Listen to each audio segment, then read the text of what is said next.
Hello guys, এখন সকাল বাজে 9টা। আর এই সকাল 9টায় আমরা ভাসতে মিলি ব্লগ ভিডিও করার জন্য বাইর হলাম। আর ফট করে এখন গাড়ি বাইর করার পরে ভাসতে এখন কয় আঙ্কেল গাড়ির মধ্যে তেল নাই।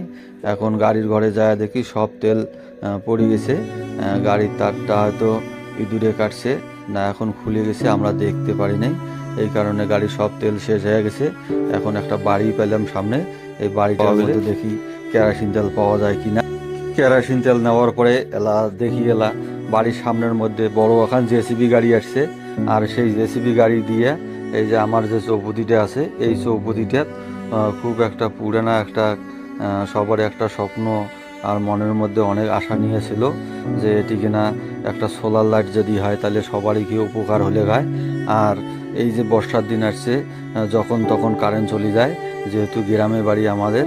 আর তাই এই যে সোলার লাইটটা এই জায়গায় দিবেন এসে একে সবাই এমন খুশি হয়েছে, খুশিতে সবাই একেবারে খুব খুশিতে ঝাপাঝাপি লাগাইছে যে আমার বাড়ির সামনে আমরা ভাবতেই পারি নেই যে এবছর রাস্তাগুলো এত সুন্দর করে বানাইলে সরকারে, বানার পরে ফিরে আরও ফিরে এত সুন্দর করে একটা সোলার লাইট, এত বড় তাও সোলার লাইট দিবে, আমরা ভাবতেই পারি নেই।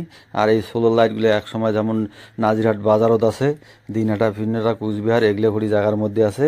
এলা দেখি আমার বাড়ির গড়ো তো এই সোলার লাইট চলে আসলে, এই কারণে কিন্তু সবাইগুলোর মনত খুব খুশি, খুব আনন্দ। আর এই যে জেসিবি কেন দিয়ে, এই জেসিবি দিয়ে যে এইভাবে বানাচ্ছে আমরা কিন্তু আগত দেখি নেই। তাই অনেক লোক আসছে এটিখানা দেখার জন্যে, সবাইগুলো দেখবে নেছে আর মনে মনে হাসবে নেছে। যাই হোক, এলা যদি আমার এদিকে না ঝড় বৃষ্টি তুফানও আইসে, কারেন্ট যদি চলিও যায়, তারপরে কিন্তু আমার এদিকে